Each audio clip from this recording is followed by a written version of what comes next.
കേരളത്തിലെ കേരകർഷകരാണെന്നും കീടങ്ങളുടെ ശല്യം മൂലം കൃഷി നഷ്ടത്തിലാണെന്നും പറഞ്ഞാണ് ഞങ്ങൾ കമ്പത്തെ തെങ്ങിൻ തോപ്പുകളിലെത്തിയത്.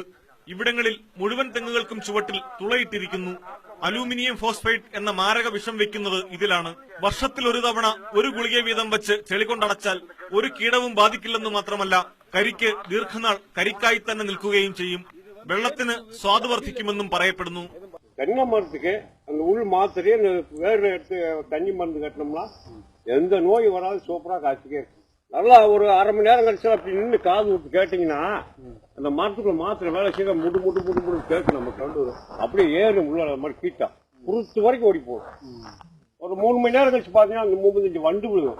വണ്ട് ഇരുന്നാ മേഖലയിൽ ഏറ്റവും അധികം പേർ ഈ വിഷം കഴിച്ചാണ് ജീവനൊടുക്കിയിട്ടുള്ളത് അത്രേ.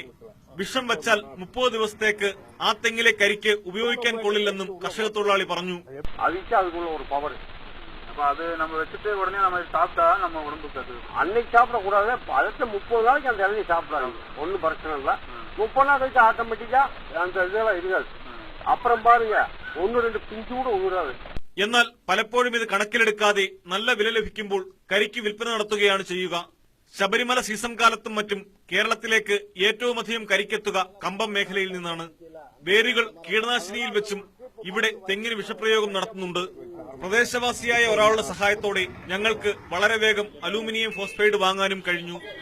5 ഗുളികകളടങ്ങിയ പാക്കറ്റിന് 100 രൂപയാണ് വില. കമ്പംമെട്ട് ചെക്ക് പോസ്റ്റിൽ യാതൊരു പരിശോധനയും കൂടാതെ ഇത്തരം വസ്തുക്കൾ കേരളത്തിലെത്തിക്കാം.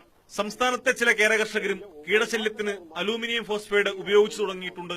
നിശബ്ദനായ കൊലയാളി എന്നാണ് അലൂമിനിയം ഫോസ്ഫൈഡിന്റെ വിളിപ്പേര് എന്നത് പലർക്കും അറിയില്ലെന്ന് മാത്രം. ക്യാമറാമാൻ അരുൺ പാലോടിനൊപ്പം പ്രദീപ് സി നെടുമൺ, ന്യൂസ് 18.